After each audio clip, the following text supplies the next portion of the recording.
Thank you. It's wonderful to be here at CyberWeek, and I'm looking forward to a fascinating series of discussions this afternoon. So when we talk about great power competition, it's hard not to look at China, where Xi Jinping has declared that Chinese military modernization is entering a new era, calling for the Chinese People's Liberation Army to become perhaps even the world-class military by mid-century.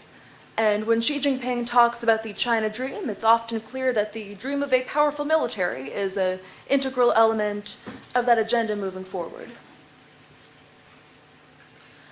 So China is aspiring to emerge as a superpower in science and technology, and if you look at a variety of different metrics across numbers of patents, publications, the number of students graduating, it's clear that the future of these technologies will, in many cases, be determined by advances and innovations that are happening in China. And at the same time, with a national strategy and concept known as military civil fusion, China is seeking to create and leverage critical synergies between commercial and defense developments, particularly in technologies like cyber, robotics, artificial intelligence, and quantum technologies as well. Xi Jinping himself has personally placed a high priority on advancing military innovation, and again in response to concerns over U.S. defense innovation initiatives like the Third Offset, and over intense concerns that if the U.S. were to leap ahead once again and achieve a new generation of military capabilities and new paradigm for military power, China would be in a position of clear disadvantage. Xi Jinping himself has said that he believes a global revolution in military affairs is accelerating and international military competition is experiencing historic changes. And he's argued that this new RMA, so to speak, is a challenge and opportunity for the PLA, for the Chinese military, to accelerate its efforts and to narrow the gap as quickly as possible and achieve a new leap forward relative to the US. In recent history, the trajectory of Chinese military modernization has been concentrating primarily on catching up, often developing asymmetric capabilities in response to US military superiority. But I'd argue today that Chinese military innovation is reaching more of an inflection point at a critical juncture where the PLA is now aspiring to advance beyond merely catching up and moving beyond a reliance upon tech transfer, and instead seeking to be at the forefront of innovation in these new technologies, achieving a disruptive impact going forward. Chinese leaders also recognize a critical strategic opportunity that although the US has been dominant in information technologies and in the information age of warfare, as we experience this shift, there's more of an open playing field, and one in which China could seize the initiative to achieve a future advantage. So Xi Jinping has talked on a number of occasions about China's ambitions to become a cyber superpower. And on the military dimension of this, the PLA Strategic Support Force which has integrated and consolidated space, cyber, electronic, and psychological warfare capabilities, is a critical new force for innovation that was designed to achieve dominance in these domains, and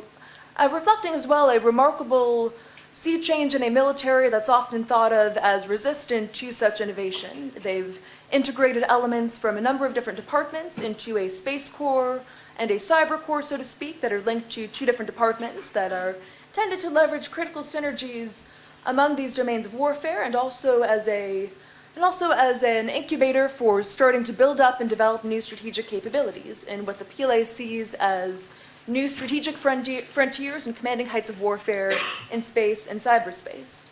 And the SSF's construction and doctrine will, consistent with a long history of Chinese military thinking and information warfare, concentrate on achieving information dominance, such as through keynote strikes against an adversary's C4ISR systems, integrating information and firepower across these domains of conflict, seeking blinding, paralyzing, and chaos-inducing methods of deterrence in these domains that are characterized by PLA strategists as having revolutionary impacts, potentially possessing even more deterrence outcomes relative to more traditional types of deterrence.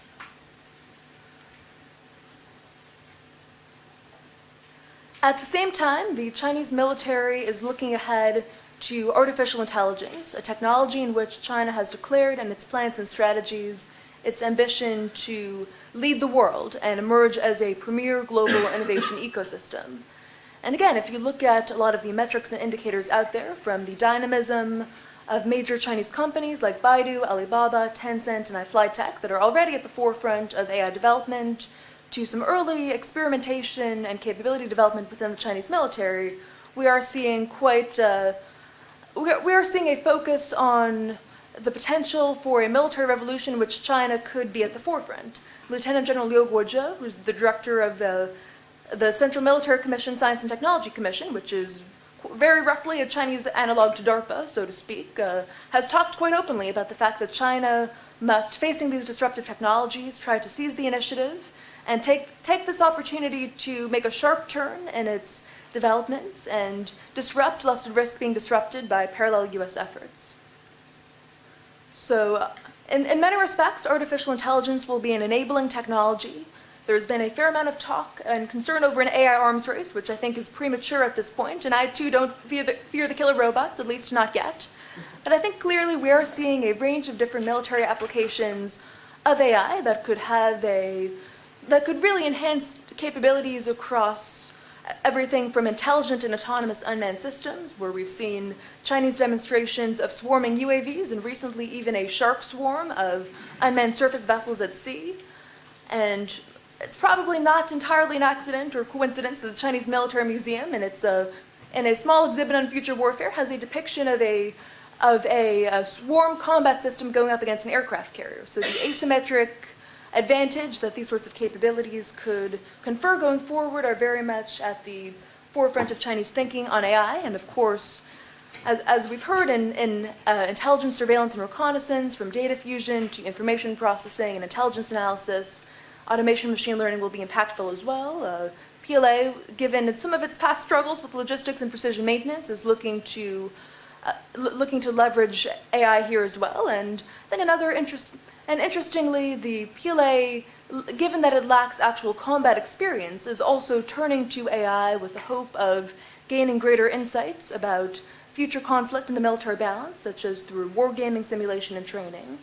Fittingly, since we're here at CYBERWEEK, it's fair to say that information operations, particularly cyber warfare, will be an early and critical frontier for AI in warfare, and the PLA is looking to start to develop and experiment with these capabilities. And beyond that, I think perhaps a killer app, so to speak, or one of the most impactful applications going forward could be the application of AI to battle management, including in support of command decision-making,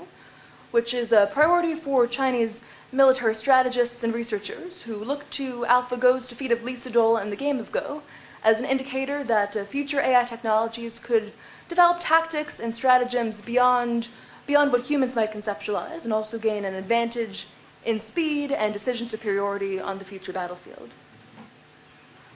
At the same time, China's been quite clear about its intentions to lead a future quantum revolution and is already at the forefront of advances in quantum cryptography and communications, while starting to catch up in the race, or perhaps marathon, for quantum computing. And at the same time, there's quite active research and development in technologies like quantum radar, sensing, imaging, metrology, and navigation. Just within the past couple of days, there were claims that a Chinese quantum radar is advancing closer to operationalization, and although it's difficult sometimes to evaluate the occasionally rather sensationalized reports of progress that can emerge in English language media, it is clear that the potential for a quantum radar to overcome U.S. stealth capabilities could be a major incentive for the Chinese military to invest heavily in developing this category of technologies going forward.